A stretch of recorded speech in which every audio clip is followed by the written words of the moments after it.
Hello everyone, welcome back to the course on measurement and instrumentation, and this is the fifth lecture of our 8th week. Today we are going to discuss about capacitive and inductive transducers, and this is the crucial part of our third module where we are discussing different transducers.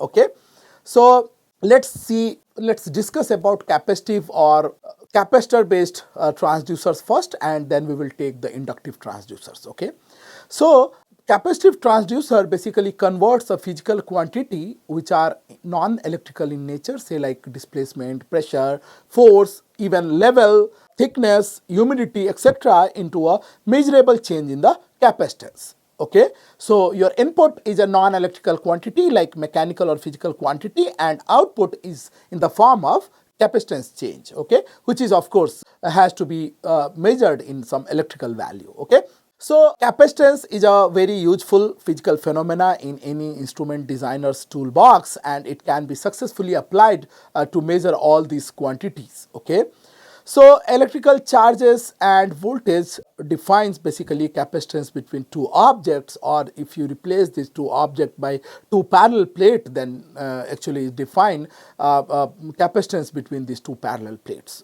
Okay, so to calculate the capacitance, we must relate the voltage, which is basically the potential difference between the plates, to a charge Q. Okay, so the capacitance is equal to the charge which is stored here divided by the potential dropped across this. Okay, so or the capacitance of a flat capacitor in vacuum can be simply calculated as C is equal to epsilon naught A by D, where epsilon naught is the permittivity of the free space. Okay, so now I have to use this particular formula to design capacitive transducer. I am not using it as a capacitor, but I have to use it to design certain transducer. Okay, so in a capacitive transducer, the value of the capacitance is the measure of the stimulus. Okay, so to change the capacitance, the stimulus need to change one of the parameters that define the capacitance, and as we have defined the capacitance as C equal to epsilon naught A by D,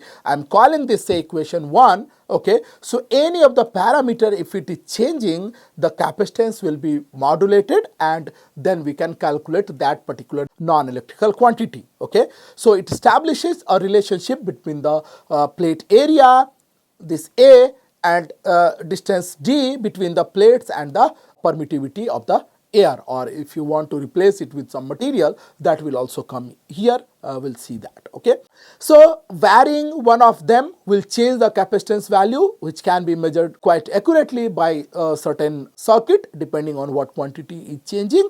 Okay, say you can have a change in the area.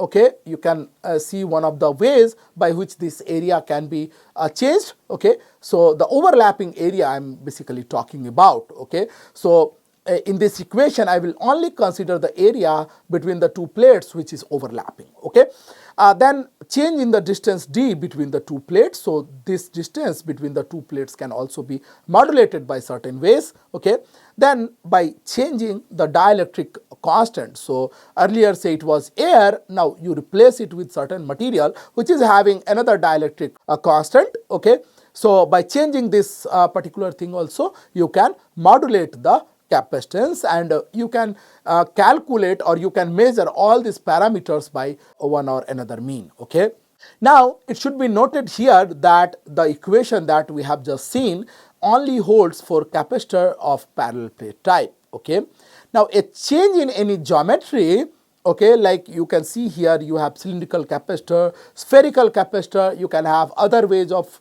also fabricating these capacitors. Okay, any change in that will require modification in this particular formula. Okay, therefore let's define a geometry factor here. So A by D in this equation, C equal to epsilon naught A by D. Now let me call this A by D a geometry factor for these capacitors, and in this equation this A by D is a geometry factor for a parallel plate capacitor. Okay, now let us see some of the example where transducer can be fabricated by using the concept of changing the area of the plate. Okay, now If you see the equation, C is equal to, for the parallel plate capacitor, epsilon naught A by D. So the capacitance is actually changing linearly with change in the area of the plate. Okay. So this type of capacitive transducer is useful for the measurement of moderate to large displacement, say of the order of 1 mm to few mm. Okay. So for a parallel plate capacitor, the capacitance we have seen is equal to epsilon A by D. I am not using the word epsilon naught here because say it is replaced by some material which is having say dielectric property or dielectric constant as epsilon. Okay, so or permittivity as epsilon. Okay, so C is equal to epsilon A by D. So epsilon X into W. Here X is the overlapping area of these two plates. Okay, and this W is the width of this plate. So the overlapping area X multiplied by this W is giving the area.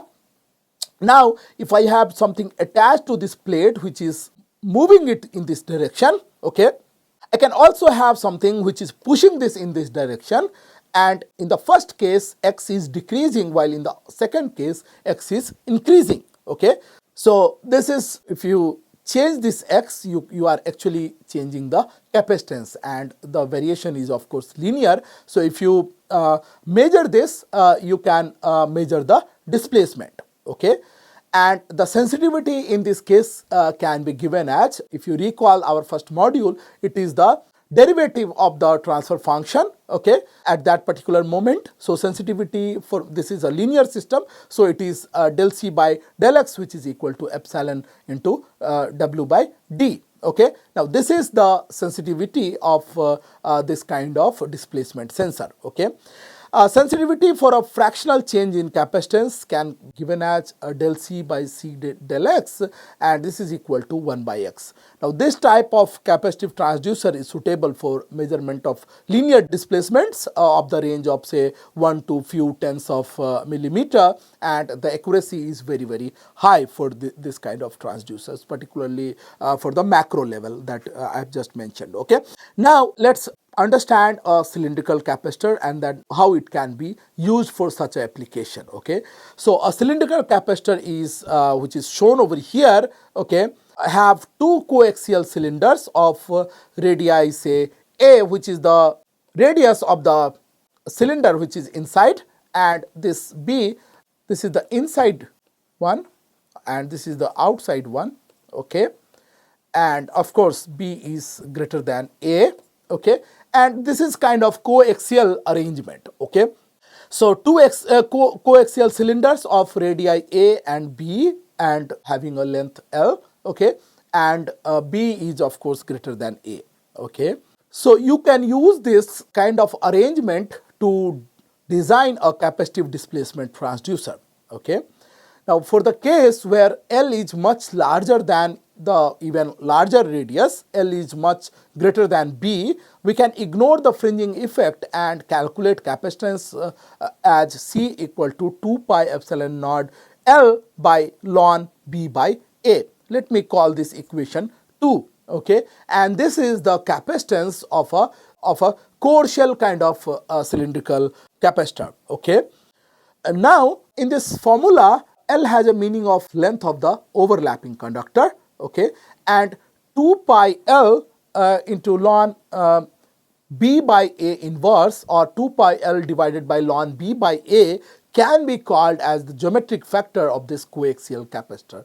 Okay, earlier we have defined for a parallel plate capacitor A by A the area of the overlapping plate and the distance between them as a geometry factor. In case of this kind of cylindrical coaxial devices or capacitors, the geometry factor can be given as 2 pi L ln B by A inverse. So let me call this geometry factor.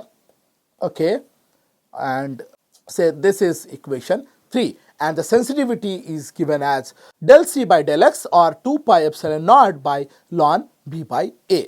Okay, so a useful displacement transducer can be built with such a capacitor also if the inner conductor can be moved in and out of the outer conductor, and that is quite possible if you conduct or if you have this kind of structure, if you connect something with the inner conductor and you can pull it and you can push it, okay, based on this you can have changing overlapping area between the outer cylinder and the inner cylinder, okay.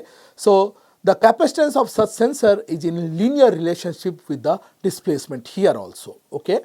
So the capacitance displacement curve of capacitive transducer working on the principle of change in the plate area causing the displacement change can be given by like this, okay, just showing the linear relationship, okay. Now, the principle of change in capacitance with change in area can be employed for the measurement of angular displacement also, not only this linear displacement, okay. One example is shown over here. You have two parallel plate capacitor, one plate is fixed and the other two plate capacitor system basically. You have one plate fixed and another can have this rotational motion, okay. So you can turn it around, okay, and based on this you can have change in the overlapping area, okay. So the angular displacement to be measured is applied to the movable plate. The angular displacement changes the effective area between the plate and therefore it also changes the capacitance, and the capacitance is maximum when the two plates completely overlap each other or when theta is 180 degrees. So when this portion comes here and this portion comes here, you will have a maximum overlap between these two plates and it will produce actually maximum capacitance, okay. So maximum value of capacitance can be given as epsilon A by D, and since area of the plates can be given as pi r square, so capacitance can be given as pi epsilon r square by 2D because of capacitance at angle theta can be given as epsilon theta r square by 2D, okay. So theta is the angular displacement represented in radians. So let me call this equation 4 and equation 5, and if you see this relationship also, C is directly proportional to the change in angle theta. And again, sensitivity can also be calculated as del C by del theta, similar to its linear counterpart, and this can be simply given by differentiating this quantity, okay, and it can be given as epsilon r square by 2D, okay. So therefore the variation of capacitance with angular displacement is also linear, okay. Now, this is about change in certain parameters, but you can also design it based on variation in the dielectric constant, okay. For the parallel plate capacitor, we have seen that C is equal to epsilon naught A by D, where this equation holds only for the vacuum because I am using this epsilon naught here, okay, or in air, okay. Now, in 1837, Faraday first investigated the effect of completely filling the space between the plates with a dielectric material, and he had found that the effect of the filling is to increase the capacitance of the device by a factor of K, which is known as the dielectric constant of the material, okay. So increase in capacitance due to dielectric presence is a result of molecular polarization. In some dielectric, say for example in water, molecules have a permanent dipole moment, while in many dielectrics, molecules become polarized only when there is a external electric field applied, okay. Now such polarization is known as induced polarization, and in both cases, either be permanent electric dipoles or acquired by induction, they tend to align molecules with any external electric field applied, and this process is known as dielectric polarization, okay.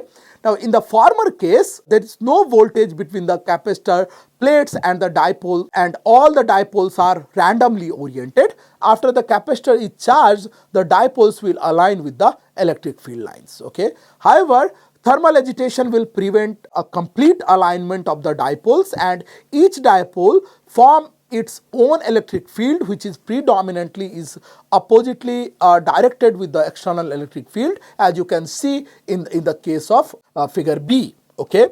Now here you can see that a capacitive transducer is designed for the measurement of linear displacement, and this is working on change in the capacitance with respect to a change in any dielectric constant of the material. So here in place of the plate movement, this material itself is changing its position. So it is coming in this direction, and when it is going inside, the dielectric is actually increasing. So earlier this space is occupied by the air, and only this much space or the overlap space is occupied by the dielectric material, and when you are pushing it inside, more and more material is replacing the air for the change in the dielectric. Okay, so the material, for example, has a dielectric of relative permittivity epsilon r. Okay, so when the dielectric be moved inside through a distance x, okay, in the direction,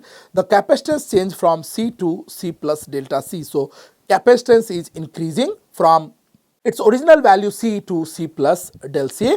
Okay, and new capacitance C plus del C can be given as summation of two different capacitance because they are in parallel. Okay, so you have one capacitance because of the material.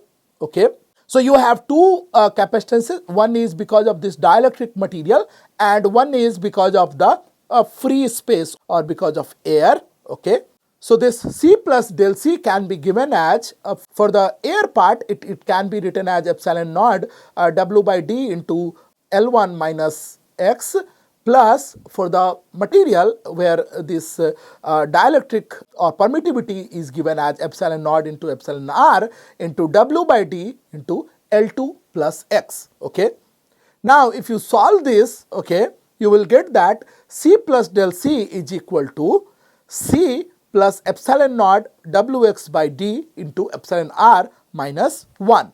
Okay, so by saying this, if you cancel out the C from both the side, the change in the capacitance delta C value is equal to epsilon naught into Wx by D into epsilon r minus 1. So the change in the capacitance, if you see, is directly proportional to the displacement, and still you are able to manage designing a linear displacement sensor. Okay. Similarly, you can use it for the measurement of level for liquids. Okay, one such example is shown over here. If you see, the electrodes are two concentric cylinders, and the non-conducting liquid acts as a dielectric here. Okay, this purple one is showing your non-conducting liquid. Okay, at the lower end of the outer cylinder, there are holes which allow passage of the liquid. Okay, this one. Okay, now in case these holes are small, they provide mechanical damping of the surface variation, and the value of capacitance for this kind of capacitor is given as 2 pi epsilon naught into epsilon 1 H1 plus epsilon 2 H2 by natural log R2 by R1, where this H1 is the height of this liquid, H2 is height just above it. Okay, and if you see all these parameters, H1 is the height of the liquid as I have mentioned, H2 is the height of the cylinder above the liquid, epsilon 1 is the relative permittivity of the liquid, while epsilon 2 is the relative permittivity of the vapor above the liquid. It can be simple air also if you are not considering any vapor. Okay, R2 is inside radius of the outer cylinder, and R1 is the outer radius of the inner cylinder, and epsilon naught is the permittivity of free air. Okay, we will also define one more quantity R later on. Okay, but this expression, say I am calling this equation say 7. Okay, this can be easily calculated by the same principles that we have just seen for in the other part where we were calculating the overlapping area and overlapping length and so on. Okay, if you see this system very carefully, you have two regions. Region 1 is the liquid region and region 2 is the vapor region. Okay, so region 1 has height h1 and permittivity is epsilon naught. Okay, while for region 2, for height 2, the permittivity is epsilon 2 into epsilon naught. Okay, so if I calculate the capacitance in these two regions and if I add them, I can have the total capacitance. Okay, so if I have to calculate capacitance in region 1, okay, which has permittivity of epsilon 1, epsilon 2, C1 can be given as 2 pi epsilon naught, epsilon 1 H1 by natural log into R2 by R1. Okay, say let me call this say equation A. Okay, Now for region 2, which is the vapor region, height h2 and permittivity epsilon 2 epsilon naught is there, and C2 can be given as 2 pi epsilon naught into epsilon 2 h2 by ln r2 by r1. I am calling this equation B. Okay.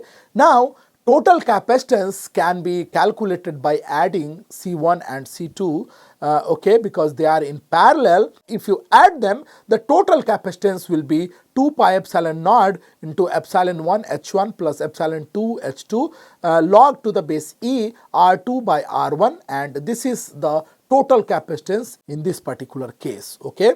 So we have calculated the capacitance as 2 pi epsilon naught epsilon 1 h1 plus epsilon 2 h2 by log to the base e r2 by r1. Okay, this is our equation for the capacitance, and this equation is based on the assumption that the height, the total height is much larger than r2, which is also true, and R2 is much greater than R2 minus R1, okay, which is basically this distance A, okay. Now in practical, this R2, if I consider R1 as R, then R2 can be given as R plus A, okay. Then this capacitance can be given as in terms of A can be given as 2 pi epsilon naught epsilon 1 h1 plus epsilon 2 h2 by log base E into 1 plus A by R, okay, and this equation of capacitance is very, very crucial, okay. Similarly, for capacitive devices, the reduced electric field lead to a smaller voltage across the capacitor. So if I have to say the voltage has reduced by some factor, say K, now new voltage is say V equal to V naught by K. In this case, if you recall the capacitance value, C is equal to Q by V, or we can write that C is equal to K Q by V naught, or C is equal to Kc naught. So for parallel plate capacitor, C is equal to this K epsilon naught A by D, okay. So in a more general form, the capacitance between two objects can be expressed through a geometry factor, and this factor, say I am calling this G. So C is equal to epsilon naught K into G, where G depends on the shape of the object and their separation. When I say shape of the object, I am talking about area, okay, and their separation, that is D, okay. So thus formula establishes that capacitance can be modulated by varying the dielectric constant and this geometry factor. Okay. So dielectric constant must be specified for the test frequency and the temperature, and some dielectrics have a very uniform dielectric constant over a broad frequency range, say for example polyethylene, while the other display a strong negative frequency dependence, that is a dielectric constant decreases with frequency, and temperature dependency is also negative, as you can see here for certain material, like here you can see that K variation of this K with temperature for water, okay. You can see that from 0 degree to 100 degree how much it degrades, okay. So in a good capacitor used in electronic circuits, a dielectric constant and geometry factor should be stable and should be constant. Ideally, they should not vary with temperature, humidity, pressure or any other environment factors, and good capacitors are critical factors that determine quality of the electronic circuit. So many things depend on the capacitor in the analog circuit, okay. However, if you want to design a capacitive transducer, you need to make a bad capacitor whose values varies with temperature or humidity or pressure or whatever you want, and same thing is true for resistive transducer as well as for inductive transducers. So by allowing a capacitor's parameter to vary selectively with a specific stimuli, one can build a useful transducer, okay. So if I talk about advantage of using capacitive transducer, The first and foremost advantage is that they have very high resolution, and that's how it has also extended its application in microelectronics. Okay, so they can be used with very low power requirement. Okay, and they have very good frequency response. You can have a non-contact measurement which is only possible with only few kind of transducers. Okay, and they are also suitable not only for millimeter kind of displacement, but can also be used for micro and nano kind of manipulations. Okay, however, they are most of these devices that you have seen are sensitive to stray capacitances, and around these transducers there are n number of sources which can introduce this stray capacitances. Okay, so then second thing is, if you are designing a bad capacitor, you want it to vary with only one parameter. Say for example, here you want to vary it only with say force or with displacement, but that doesn't only happen, it also changes with other parameters, like it also changes with the temperature, it also changes with humidity and so on, but ideally you do not want that. Okay, so this is another advantage. Okay, then in general operation, they can be non-linear and they may require complex signal conditioning as compared to resistive devices which are even more simpler. Okay, and application is tremendous. You might have seen capacitive devices used as a pressure transducers, particularly the diaphragm based, for MEMS accelerometers, thickness gauges, liquid level sensors, proximity sensors, micro positioning systems, and so on. Okay, and modern MEMS accelerometer in mobile phones are even based on the capacitive principle. Okay, then a second kind of transducer which is also very important is the inductive transducer. Okay, so an inductive transducer is a device in which the measurand causes a change in the inductance, and this change is converted into the electrical signal. This is a passive kind of transducer, means that it will require external excitation, mostly the AC supply. Okay, and inductance is the property of a coil that opposes change in the current due to magnetic field energy storage. Okay, we know that when you have a magnetic flux d phi, the voltage can be given as, or the EMF can be given as minus d phi by dt from the Faraday's law, or V can be given as, if the number of turns are n, the voltage can be given as minus n d phi by dt. Now this equation can be rewritten in form which is of interest to a sensor designer or application engineer as V equal to minus n, and phi can be written as B into A by dt, where in this equation means that the voltage in a pickup circuit can be produced by either changing the amplitude of the magnetic field B, and as well as it can also be changed by varying the area of the circuit. Okay, so this equation, say I am calling this equation 1.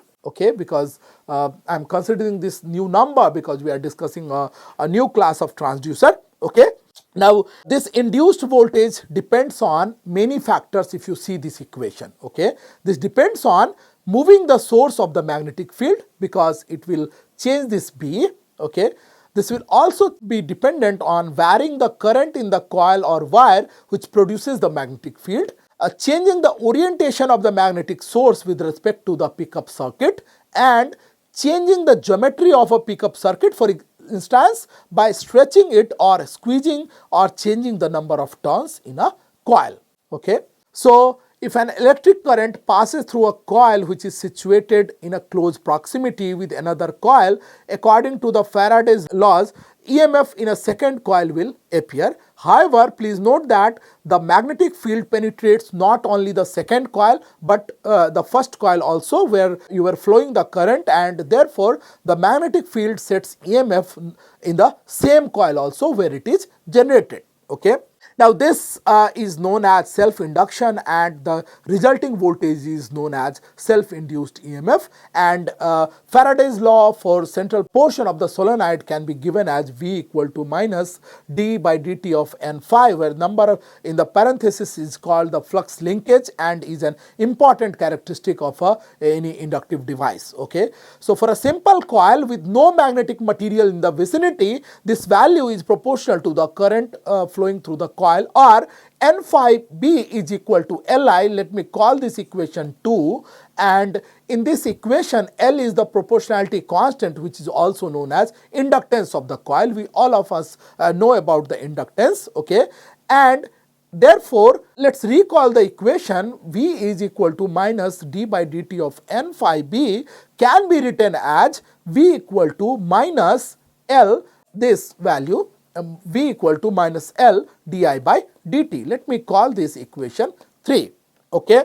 Now, from this equation, we can write the value of inductance as V divided by di by dt, and it has a negative sign just to show the opposite behavior. Let me call this equation 4.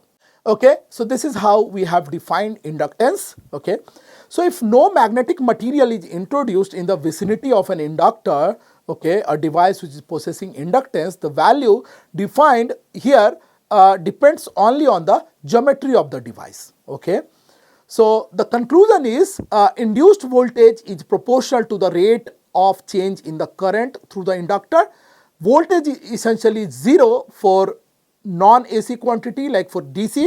Okay, voltage increases linearly with the current rate of change. Voltage polarity is different for increased and decreased current flowing in the same direction, and induced voltage is always in the direction which opposes the change in the current. Okay. So, like capacitance, inductance can be calculated from geometry factors also. For a closely packed coil, for example, L can be given as N phi by I. Okay, let me call this equation 5. So, if N is the small n is the number of turns per unit length, or N by L is equal to small n, okay, the number of flux linkage in the length L can be written as N phi equal to NL into B into A. Alright, I have just replaced this capital N number of turns with N into L, where N is the number of turns per unit length. Okay, so N phi B is equal to NL into BA, where A is the cross sectional area of the coil. Okay, now for solenoid, for example, B is equal to mu naught into Ni. Then the inductance can be given as N phi by I, and if you replace this with in B and A by this phi, you have L equal to mu naught N square L by L into A. Okay, so I have replaced phi by BA and N by NL, and in this B by mu naught Ni. Okay, so L is equal to mu naught N square L into A. I am calling, say, this as equation 6. Okay, so L is equal to mu naught N square L into A. So it should be noted that the value L into A is the volume of the solenoid, that often is called as geometry factor in this case. Okay, so thus having the same number of turns and changing the coil geometry, its inductance may be modulated or altered. That makes an inductive transduction possible. Okay, so if two coils are brought in the vicinity of one another and one coil conducts electric current, the magnetic field produced by the coil interacts with the electrons in the second coil and induces in it EMF, say V2, and V2 is given as minus M21 into di by dt, or di1 by dt, where M21 is the coefficient of mutual inductance between two coils, and M is given as the mutual inductance is given as mu naught pi r square into N into N. Okay. So for a coil placed around a toroid, the mutual inductance is defined through number of turns N1 and N2, and V2 is given as minus M21 into di1 by dt, where M21 is the coefficient of mutual inductance between the two coils, and M here is given as mu naught N1 N2 H by 2 pi into ln B by A. Okay, so once we have seen for toroid and one for solenoid. Okay, so by varying the mutual inductance, a useful sensor or transducer can be designed. Say for example, a displacement sensor may have two coils, where one coil is stationary and the other is moving, and this movement is causing the induced voltage to change, and by measuring that you can actually comment on the movement or on the displacement. Okay. So advantage of this inductive transducers are like they have high sensitivity, good accuracy, they can have a rugged construction, and they are suitable for harsh and ambient and have a much longer life because of use of coil and other things. However, they have certain disadvantages, like they always require AC power supply. Okay, they are sensitive to temperature, they are affected by the stray magnetic field around it, and they require good amount of signal conditioning. Okay. Applications are enormous. You can use it for displacement measurement, for pressure, for force measurement, for vibration measurement, but for speed sensing, proximity detection, and so on. Okay, and they are very popular for applications where you have this kind of coil arrangements possible. Okay. So with this, I think the concepts of transducers is clear to you. Okay. We will meet again in week 9 with some more topics. Thank you.